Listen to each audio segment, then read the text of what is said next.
Hello everyone, Taki here. As you know, I've been fortunate enough to showcase early prototypes of the Odin handheld this year in several videos. Almost all of that time has been with the Android version of the base Odin, but I recently got access to early Windows 11 firmware from the Renegade project, which shows a lot of promise. I'll do a big showcase on Windows 11 in a future video.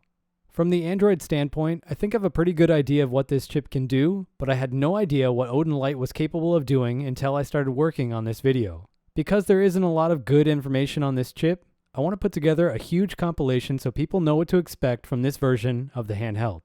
First, let's go over the specs. The Odin Lite comes with the Dimensity 900 processor with a Mali G68 MC4 GPU. This is a current generation mid-range GPU from ARM, and you'll see its performance in just a bit. The Lite also comes with 4GB of LPDDR4X RAM, but there is an option to upgrade this to 8GB. We also have 64GB of UFS 2.1 with the option to upgrade to 128GB. For all those looking for a great streaming option, the D900 supports Wi-Fi 6 and Bluetooth 5.2. Unlike the Snapdragon Odin, the D900 comes with a 4G capable modem that is disabled in software, but there is nothing stopping someone from taking the source code for this device and re-enabling it. This would allow you to hypothetically put a SIM card into the device and use it with mobile data if you want. Finally, the Lite comes with a 5000 mAh battery with the option to upgrade to 6000. The device comes with Android 11, but it is Project Treble compatible, just like the Odin device that I've been testing, so you can flash any GSI ROM you want. This would allow you to use Android 10 or 12 if you wanted. The asking price for this version goes from $165 to $199, putting this well below the current i7s, which was the most powerful gaming handheld before Odin. At the price of $165, this is very close to some RK3326 handhelds, even though the performance gap between the two is astronomical. Let's start this showcase with some performance metrics of the D900. On my desk, I have the G90T, which is essentially a G95 with a 100 MHz lower GPU clock speed. In the middle, we have the D1000C, which was originally going to be in the Odin Lite, and on the right, we have the D900. As you can see, all of these are above 500, with the D900 scoring in the single-core performance range of a Snapdragon 855. For multi-core, the G90T is the worst, with the D1000C coming on top thanks to more performance cores. For OpenCL, we have a clear progression with the D900 scoring in the range of an overclocked 845. And finally, the Vulkan test shows similar performance with the D1000C underperforming by a huge margin for some unknown reason. Finishing up with 3D Mark Slingshot Extreme, you can see that the D900 outperforms the D1000C by a decent margin, despite having a lower product name. This is because the D1000C is the lowest configuration of the Dimensity 1000, which was severely limited by MTK for the LG phone that uses it. If we take a look at CPU architecture, we have the G90T on a 12nm process with the same core configuration as the D900, albeit with A76 performance cores instead of A78s.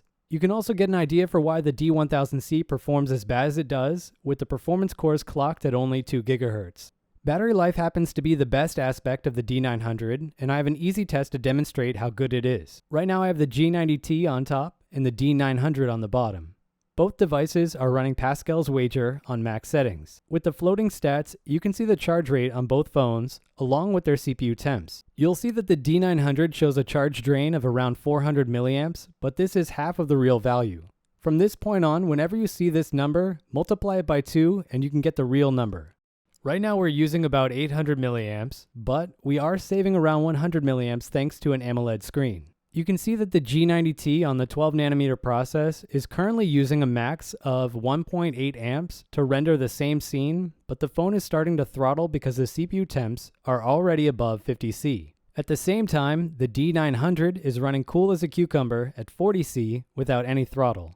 Excluding everything else, you're getting almost double the battery life with this newer architecture. Because the G90T runs so hot, you're almost also guaranteed to need a fan, while the D900 should be fine with passive cooling. To demonstrate the power of the D900, I'm going to be using this Oppo Reno 6 paired with a cooler to try and simulate what it would be like if this chip was inside Odin right now. Except for maybe Genshin Impact, I didn't see this chip get hot during my tests without the fan, but I want to make sure that this is a close approximation of what it would be like to use Odin's active and passive cooling. For the screen mapping portion of this video, I'm going to be using a FlyDigi controller. First up, we have Genshin Impact. The software killed the on-screen data for this game, but I have the full Excel document available down below that you can look at if you want. I'll summarize some of the main points right now.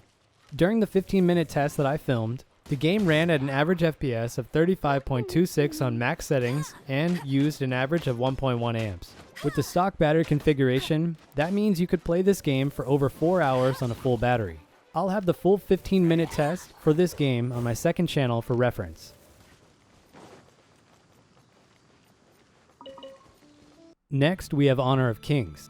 This phone is blocked from using the highest graphics settings, but you can see the options I used on the phone screen.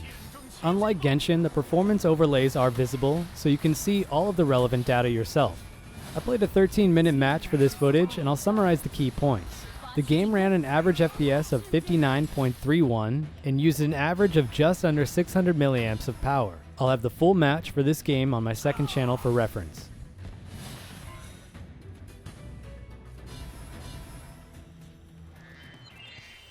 So the D900 is a decent option for Android games, but is it any good for emulation?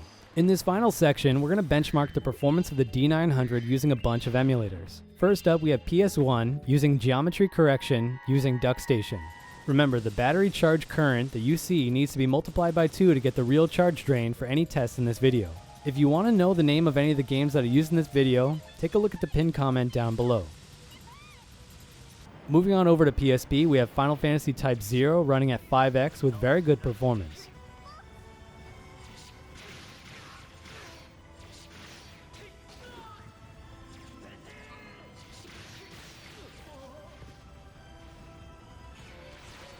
Also at 5x, we have GTA.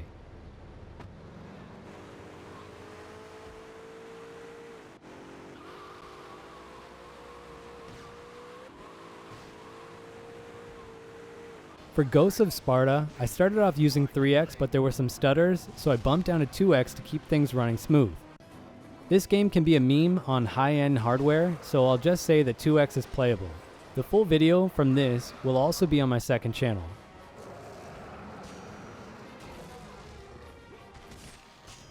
Just like Ghosts of Sparta, I ran Chains of Olympus at 3x before ultimately moving down to 2x to keep things running well.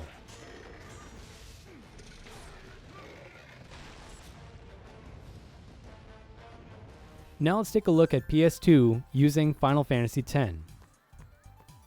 Even though the emulator states that this game is running at 60 FPS, it does feel very sluggish. The render resolution is set to 2x, but there is no improvement in feeling going to 1x. It's playable, but it is a little sluggish.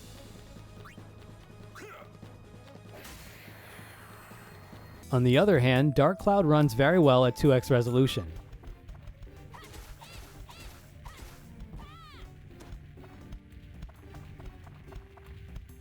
Dragon Quest is another game that I like to test, but this one runs very sluggish despite what the FPS counter shows.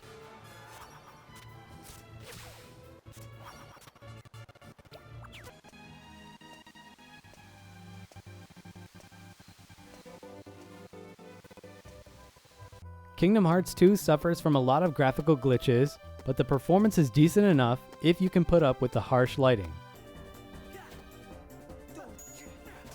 After seeing how Final Fantasy X ran, I didn't think that Shadows of Colossus would run well, but I wanted to include it since it is a difficult to emulate title.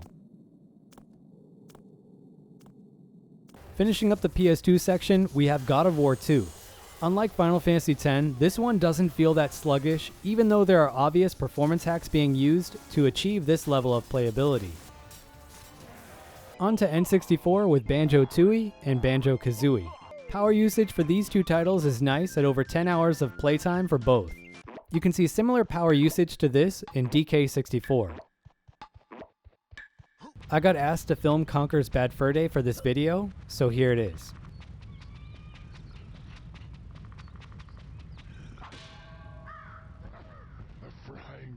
Finishing up the N64 section, we have 007.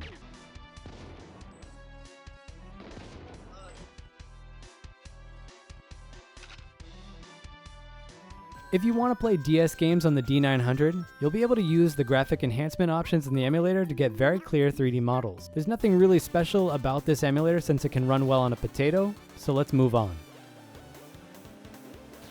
I expected that 3DS would be trash on the D900, but I was pleasantly surprised. In A Link Between Worlds, we have very solid FPS with occasional screen stutter. Even though it is playable, it's a little annoying.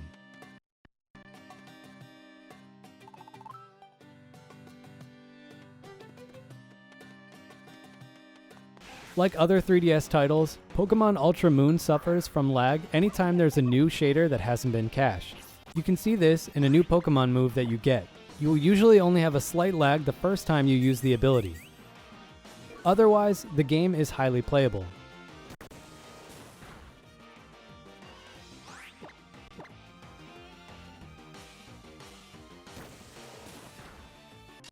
Just like Pokemon, Fire Emblem suffers from the same issue, except the issue happens throughout the entire game if you play with battle animations on. If you don't, the game is a blast to play. After what you've just seen, I'm sure you expect that GameCube would have no issue. Here we have Double Dash running at 2x native resolution. Out of all of the games that I tested, this one seems to perform better than the Snapdragon Odin, probably due to the higher single-core performance. The D900 is able to run this very well at 2x resolution, with room to probably go higher with some slight lag. I'll have a full video of this playthrough on my second channel. After seeing how well Metroid ran, I thought that Rogue Squadron would run well too, but there doesn't seem to be enough power in this chip. Super Mario Sunshine works very well in some areas like the main city, so I thought the game would run without any issues.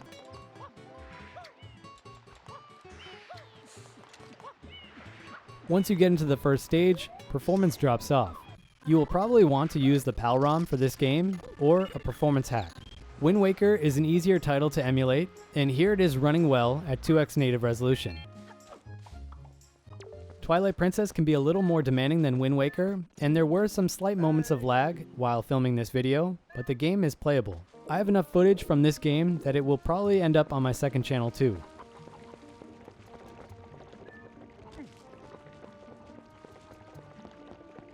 At this point, Wii performance doesn't seem to be very exciting based on the games that I tested. Mario Kart is usually a bit easier to run, but it has some graphic issues and suffers from slowdown. Super Mario Galaxy runs much better, but performance can still drop in really demanding areas like the first starting scenes.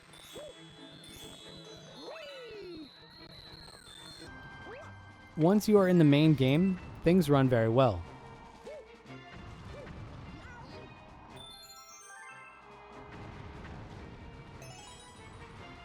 Anyway, I'll film more Wii games on this chip when the D900 prototype boards are finished.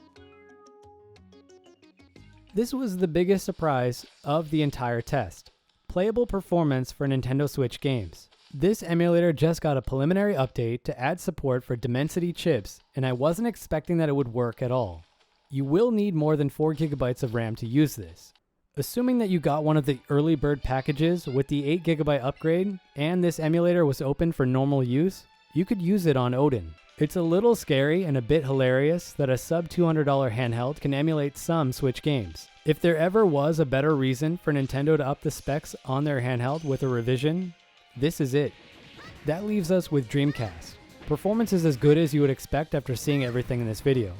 While the footage runs, I'll give some of my overall thoughts about this chip and the Odin Lite. The Odin Lite's only real competition in this space is the regular Odin.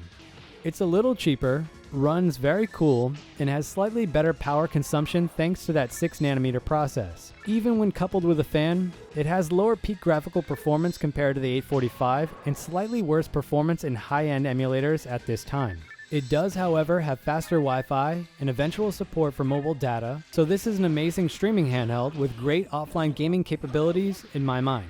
The first prototypes of the Odin Lite should be ready in November, and I'll make sure to do a head-to-head when that time comes. If there's anything else that you'd like to see on the D900, let me know down below. Happy gaming, everyone. Taki out.